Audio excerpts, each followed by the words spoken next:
Welcome to Escape Velocity Space News. I am your host, Dr. Pamela Gay, and I am here to put science in your brain.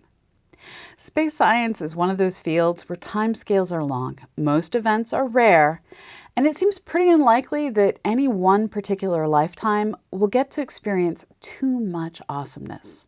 Let's face it, the universe likes to dole out the excitement very slowly, with the possible exception of the past few weeks. Here in Southern Illinois, I managed to get perfect weather for the April 8 total eclipse of the sun. And then that same sun graced us with a massive sunspot, an ongoing series of solar flares and coronal mass ejections that lit up against all odds mid-latitude skies on May 10th. Like many of you, I found myself seeking dark skies and then confused that my iPhone was so good at astrophotography. In today's episode, we're going to take a closer look at Sunspot Complex 3664 and the beautiful chaos that it's been creating. And because we're in a planetary science kind of mood, we're also looking at stories related to observing weather on alien worlds, the history of Mars' climate, and we're even going to consider for a moment solar storms on the red planet. All this and more is coming to you right here, right now on EVSN, a product of CosmoQuest. If you like what you see, consider joining us over at patreon.com/CosmoQuestX to get early access to everything.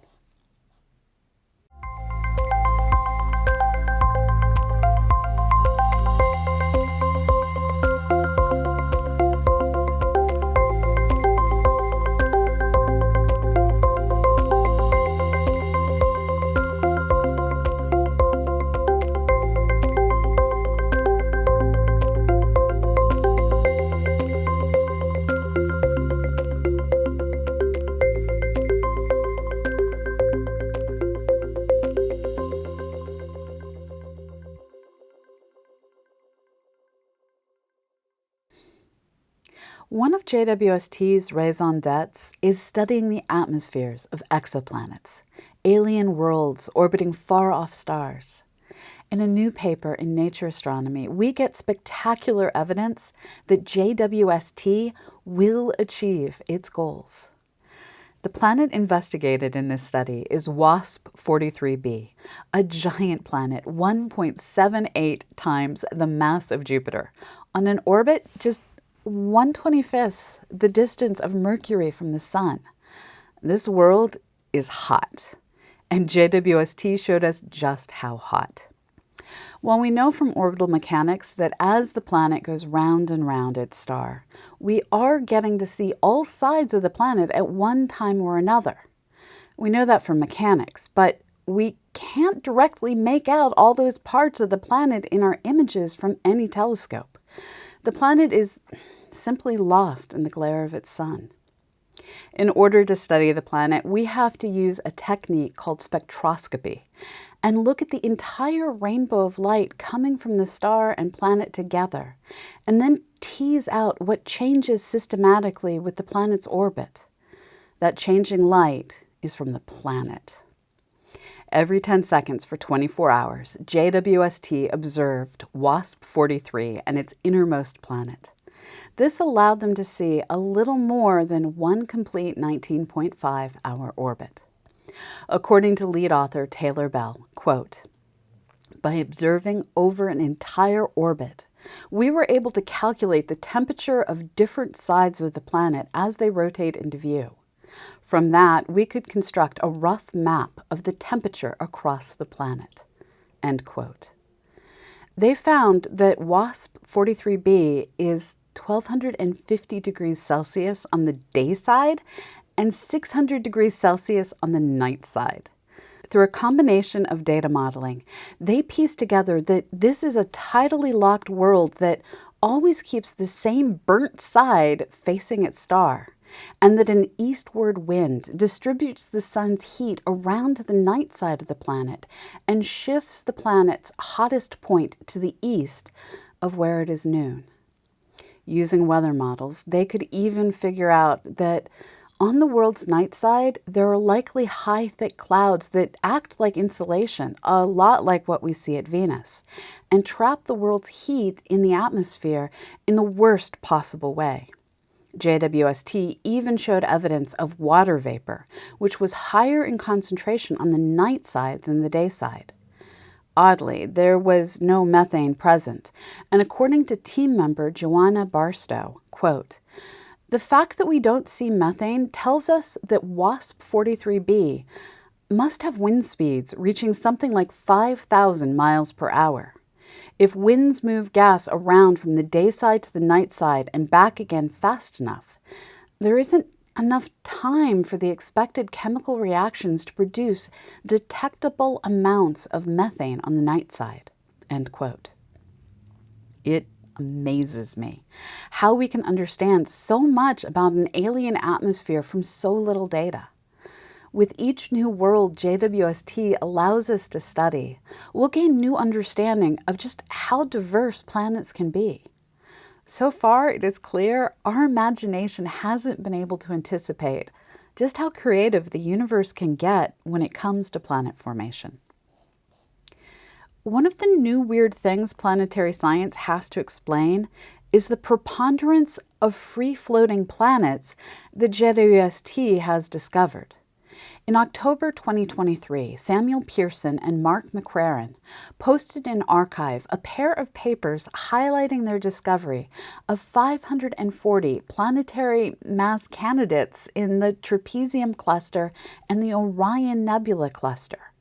9% of these free-floating, not orbiting a star objects were remarkably found to be orbiting one another as planetary binary systems, something theory just hadn't anticipated. Because astronomers got an acronym, these objects are named JUMBOs, for Jupiter Mass Binary Objects. And a new paper published in Nature explains the crowded conditions in star-forming regions that can combine with chance planetary alignments to yeet pairs of planets into the voids between stars. Here's what is required. A forming star must have a pair of large planets. And at the moment that another star sideswipes the forming star system, those planets need to be on the same side of their star. The combined forces on the planets need to leave them bound to one another and not bound to either star. And in high-density star-forming regions like Orion, these kinds of violent interactions are frighteningly common. Yihan Wang explains, quote, "Understanding the formation of jumbos helps us challenge and refine the prevailing theories of planetary formation. Our simulations demonstrate that close stellar encounters can spontaneously eject pairs of giant planets from their native systems, leading them to orbit each other in space. These findings could significantly alter our perception of planetary dynamics and the diversity of planetary systems in our universe." End quote. Wang was first author on this Nature paper, which they co-authored with Rosalba Perno and Zohayan Zhu. When we look out across the universe, or even just our solar system, we are only seeing a moment in the vast history of space. We see a galaxy fully formed with spiral arms and a nice little bar. We see planets with moons and rings that weren't always there. And we see worlds that once had lush landscapes that have turned to wastelands. Every day, it seems, we get a better understanding of how young Mars was Earth-like in many ways. From vast but temporary oceans to river deltas and crater lakes, water once ran over Mars' surface. Past studies have found evidence in the presence of minerals like olivine and hematite that need water to form, and also in the shaping of the landscape, which includes the kinds of worn-down rocks, cracked soils, and ravines that typically form where water flows. Now, a new paper in the Journal of Geophysical Research Planets with first author Patrick Gazda highlights the presence of a layer of magnesium-rich minerals that appear to have formed from a river. These are curious results, and I'm going to use Gazda's words to explain it. Quote, "It is difficult for manganese oxide to form on the surface of Mars, so we didn't expect to find it in such high concentrations in a shoreline deposit.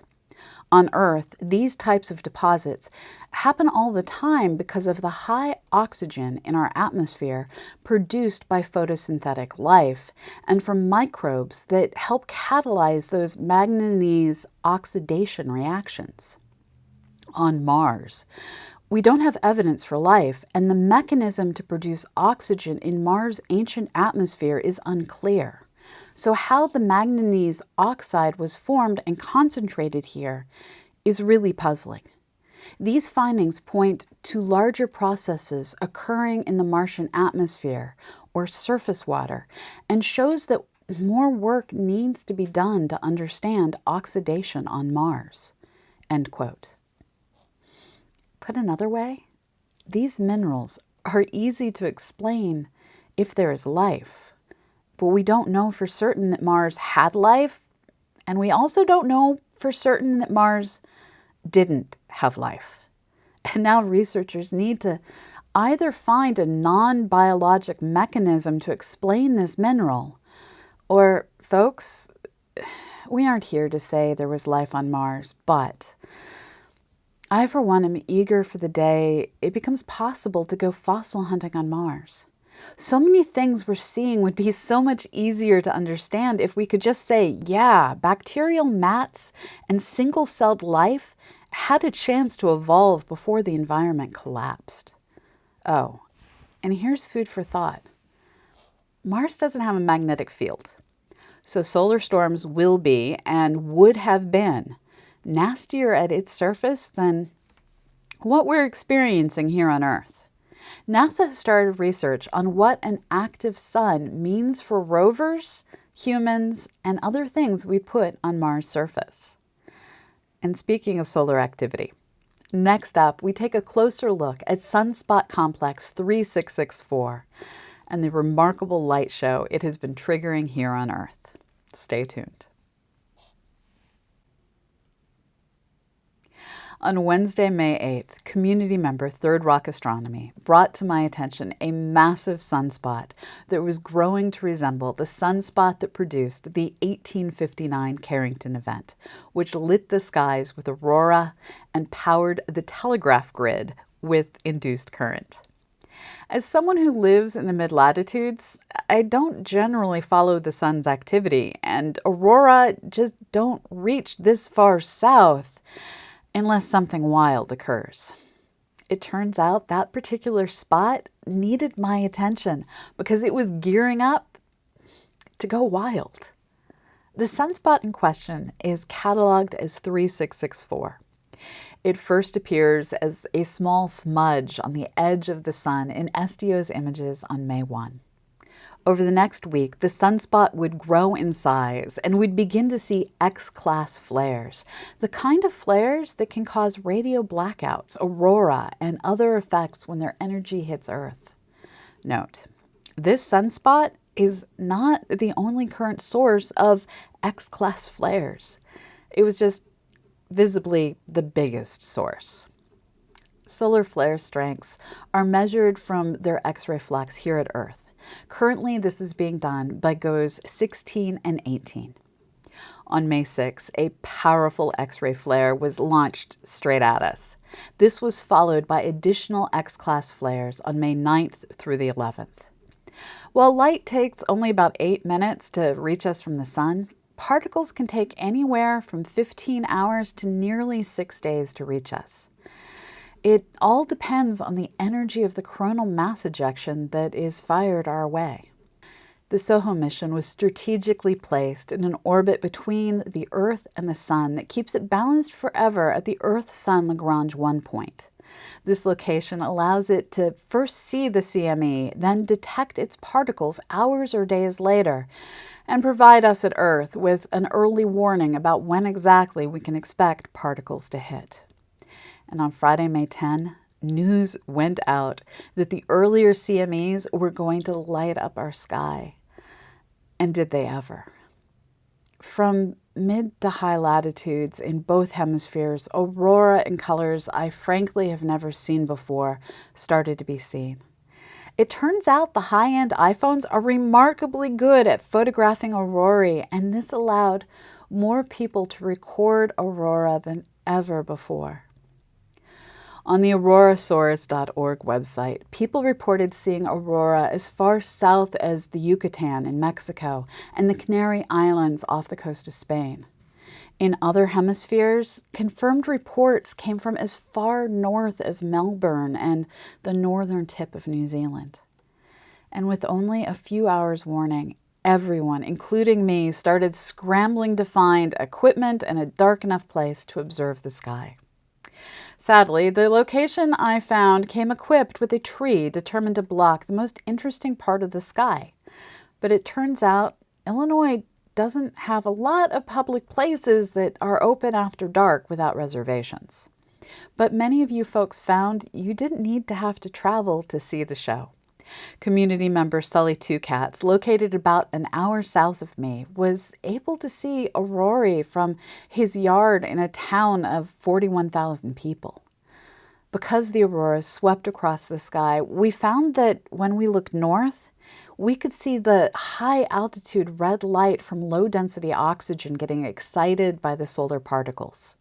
Turning around to face south, we saw the greens of lower altitude and higher density oxygen, as well as the pinks of nitrogen.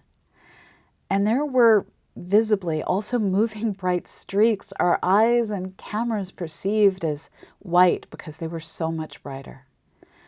And this is one of those times when having this information living in my head had no bearing on my experience.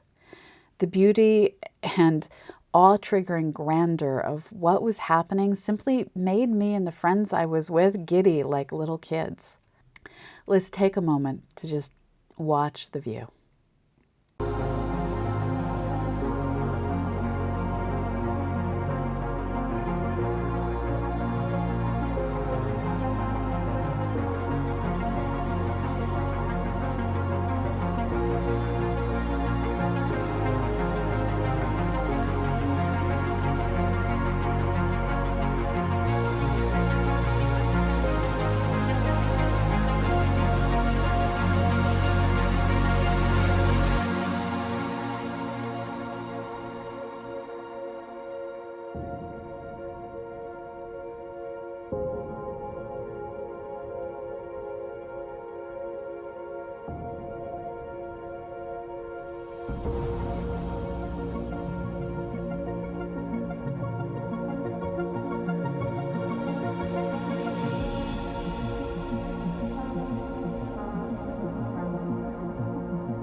Since the May 10 aurora, I have become addicted to data coming from the sun and to trying to figure out if, like the 1859 Carrington Event, this would be a once-in-a-lifetime kind of event. Let's face it, the sun is going to do whatever it wants, and our ability to predict its behavior is a work in progress. What I have learned is this. Sunspots can last for hours or, rarely, even weeks. With the sun's 25-day rotation period at its equator, we just might be in a position to see sunspot 3664 rotate back into view. If we don't see it in 2 weeks, it's probably gone. But that doesn't mean the sun won't produce other magnificent flares. While finalizing this story for recording on May 15th, I learned that as sunspot 3664 sets in the sun's west, something new is triggering events on the eastern edge of the sun. Something still not visible over the sun's horizon is erupting out a new X-class flare. It could be another Sunspot complex is on the way that will soon rotate into view. I, for one, am hopeful that we just might get more mid-latitude aurorae coming our way. It's on my bucket list to spend a night in a dark site with my camera and an aurora-filled sky. I now know where there is a campground that takes walk-ons, and my camping gear is now ready to go at a moment's notice. Come on, son. I'm rooting for you. Send us a sign, or at least a CME pointed right at us. Up next, Erik Madaus will join us for this week's Tales from the Launchpad. Stay tuned. Next up, I'm pleased to welcome on aerospace correspondent Erik Madaus for this week's Tales from the Launchpad. Hey, Erik. On April 28th, Rocket Lab launched the Beginning of the Swarm mission from their New Zealand spaceport. Beginning of the Swarm is a mission for NASA and South Korea. Let's watch the launch. 5, 4, 3, 2, 1. Liftoff.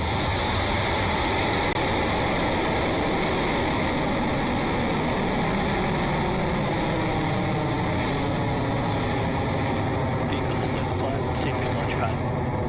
Beginning the pitch over.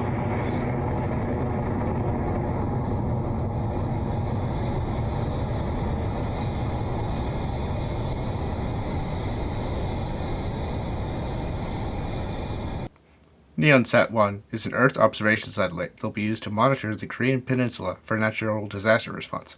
10 further satellites will be launched. After deploying NeonSat-1, the Electron rocket's third stage, relit, to send the NASA payload, the Advanced Composite Solar Sail System, into a higher orbit, 1,000 kilometers. Electron's cake stage is capable of multiple relights. After deploying the solar sail, the cake stage sent itself into a lower orbit so it decays faster. On April 25th, China launched Shenzhou 18 from the Xiaotian spaceport in northwest China. Let's watch the launch. 6、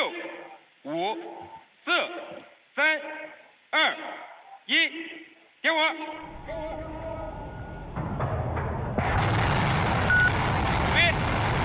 起飞，起离，两动时59分，动动量490毫秒。起离，两动时59分，动动量490毫秒。右旋程序转弯，程序转弯。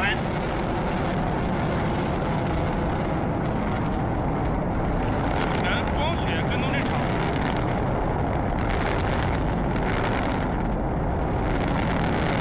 Shenzhou 18 is the 7th crew mission to the Tiangong space station. The 3 crew members included the second Chinese astronaut to fly to the Tiangong space station twice and 2 first-time astronauts. The crew spent a few days handing over the station from Shenzhou 17 before that crew departed for a return to Earth on April 30th. Like Shenzhou 17 and previous crews, Shenzhou 18 will spend 6 months aboard the station performing experiments, station maintenance, and spacewalks. In case you forgot SpaceX existed, they also launched something on April 28th. Some background. Europe's Ariane space has been developing the replacement for the workhorse Ariane 5 rocket, the Ariane 6, since 2014.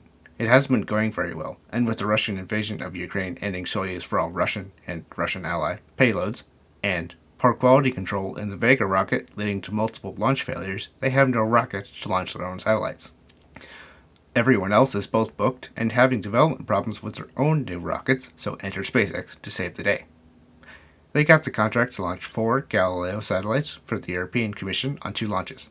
Galileo is Europe's version of GPS, intended to serve as a backup in case the US government decides to turn off access for the rest of the world. Other countries have different regional and global navigation systems for this reason as well, including Japan, Russia, China, and India. Let's watch the launch. T-minus 10, 9, 8, 7, 6, 5, 4, 3, 2, 1. Ignition, engines full power, and liftoff. Go Galileo.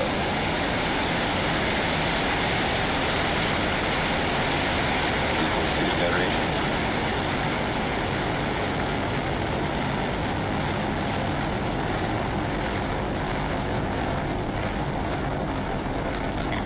M1D chamber pressure is nominal.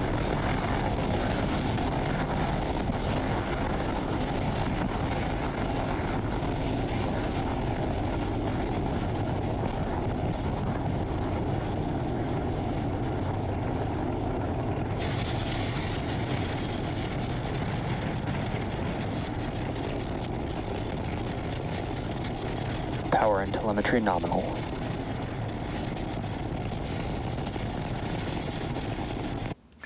This first launch of the Galileo satellite carried flight models 25 and 27. FM 26 and 28 will be carried on the next flight, and Ariane 6 will take over from there. The launch was successful, but the Falcon 9's first stage had to be expended for a performance reason. It was on its 20th flight. On May 2nd, SpaceX launched the first two Worldview Legion satellites for Maxar in a mission called Maxar 1. Let's watch the launch. 5, 4, 3, 2, 1, ignition. And the liftoff of Falcon 9, so SpaceX, go Worldview Legion.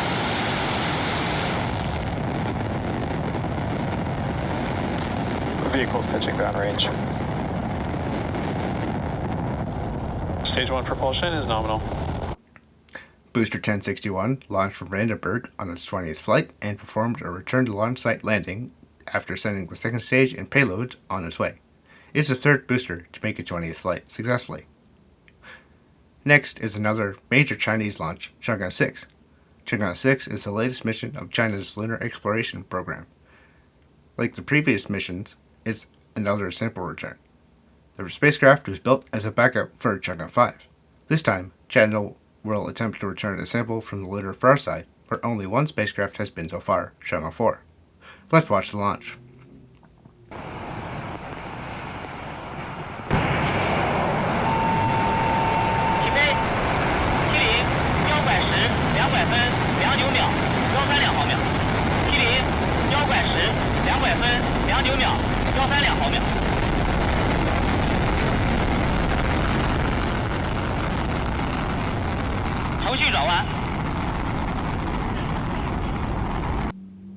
To support this, they recently launched several communication satellites to L1 to maintain communication with the spacecraft when it's on the lunar far side. It successfully launched on May 3rd on a Long March 5, China's largest rocket from the island spaceport on Hainan. We'll have more on the mission coming up in a mission in detail segment. China debuted a new rocket on May 7th, the Long March 6C. It has two liquid-fueled stages like Long March 6 variants. Let's watch the launch.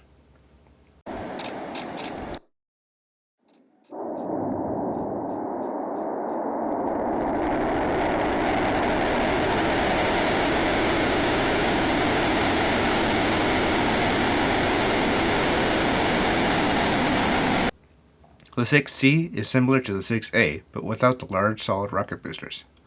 Two of the several payloads were commercial imaging satellites.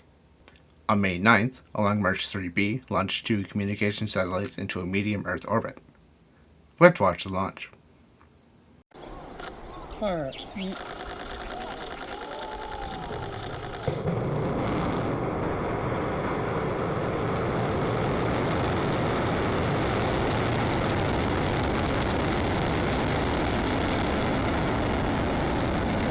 They were developed by the Chinese government satellite manufacturer SAST with the university and the local government of Shanghai. The two satellites will test connections with the Antarctic research stations and satellites in lower orbits. 6 more satellites will be launched. There were also 5 Starlink missions. And now for the mission in detail segment. Chang'e 6 has 2 main missions. In addition to the primary mission of returning a sample from the lunar far side, the probe will host a surface negative ion tester from ESA and a radon detector from CNES, provided by the European Space Agencies. A sample from the lunar far side is very important because scientists want to figure out why it's so different from the near side, which has already been extensively studied for decades. Chang'e 6 has not landed yet. It's taking extra time to test functionality with the new communication satellites. We'll have news for you when it does land. We track launches with the help of RocketLaunch.live. So far this year, the United States has had 52 launches, China has had 22 launches, New Zealand has had 4 launches, Iran and Kazakhstan each have had 3, Russia has had 2 launches. This makes the total number of launches so far this year 91. There are 9 toilets in space. Thanks, Erik. One of the most common questions faced by those of us who study other worlds is this: what good is studying planets when we have issues here on Earth? Well, it turns out Earth happens to be a planet, and sometimes geology can tell us really cool things about humanity. A new study in Nature Communications, led by Tristan Salles, looks at the historic geology of Australia and the once connected landmass that is now Papua and Papua New Guinea. This former continent is called Sehul, and this research shows how people could have entered through the north and migrated across Sehul over time. This model doesn't so much point out this is the route they traveled, as it points out the areas of highest probability that humans may have taken over time.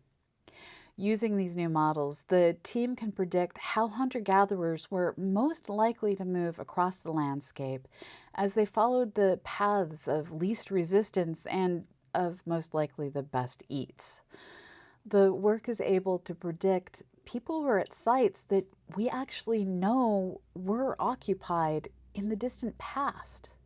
The next step is to see if future paleontology and archaeology studies can use this work to uncover new sites occupied by our early ancestors. I find myself again just wanting to go fossil hunting. And that is it for now. Good night, everyone. And remember to go out and look up. Oh, and please give this video a like and subscribe so the algorithm tells you and the world when new science is ready to be learned.